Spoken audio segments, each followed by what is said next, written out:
प्रदोष व्रत। शिव की कृपा पाने के लिए प्रदोष व्रत अवश्य पढ़े। यह पौराणिक कथा प्राचीन काल में एक गरीब पुजारी हुआ करता था। उस पुजारी की मृत्यु के बाद उसकी विधवा पत्नी अपने भरण पोषण के लिए पुत्र को साथ लेकर भीख मांगती हुई शाम तक घर वापस आती थी। एक दिन उसकी मुलाकात विदर्भ देश के राजकुमार से हुई, जो कि अपने पिता की मृत्यु के बाद दर दर भटकने लगा था। उसकी यह हालत पुजारी की पत्नी से देखी नहीं गई। वह उस राजकुमार को अपने साथ अपने घर ले आई और पुत्र जैसा रखने लगी।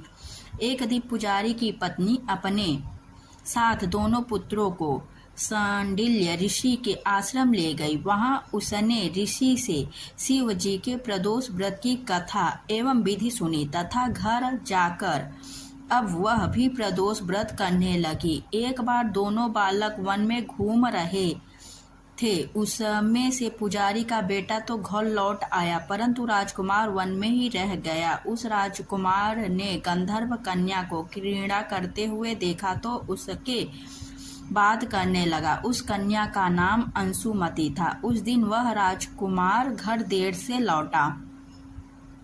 राजकुमार दूसरे दिन फिर से उसी जगह पहुंचा जहां अंशुमति अपने माता पिता से बात कर रही थी। तभी अंशुमति के माता पिता ने उस राजकुमार को पहचान लिया तथा उससे कहा कि आप तो विदर्भ नगर के राजकुमार हो ना? आपका नाम धर्मगुप्त है। अंशुमति के माता पिता को वह राजकुमार पसंद आया और उन्होंने कहा कि शिव जी की कृपा से हमें अपनी पुत्री का विवाह आपसे करना चाहते हैं। क्या आप इस विवाह के लिए तैयार हैं? राजकुमार ने अपनी स्वीकृति दे दी तो उन दोनों का विवाह संपन्न हुआ। बाद में राजकुमार ने गंधर्व की विशाल सेना के साथ विदर्भ पर हमला किया और घमासान युद्ध कर विजय प्राप्त की तथा पत्नी के साथ राज्य करने लगा। वहां उस महल में वह पुजारी की पत्नी और पुत्र को आदर के साथ ले आया तथा साथ रखने लगा। पुजारी की पत्नी तथा पुत्र के सभी दुख व दरिद्रता दूर हो गई और वे सुख से अपना जीवन व्यतीत करने लगे।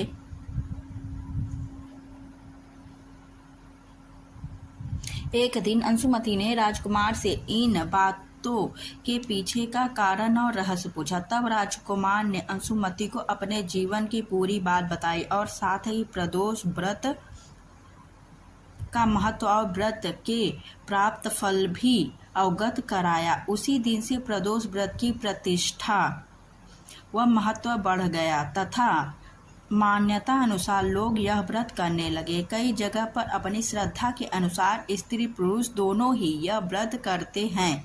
इस व्रत को करने से मनुष्य के सभी कष्ट और पाप नष्ट होते एवं मनुष्य को अभीष्ट की प्राप्ति होती है। बोलो बम बम भोले, ओम नमः शिवाय, जय शिव।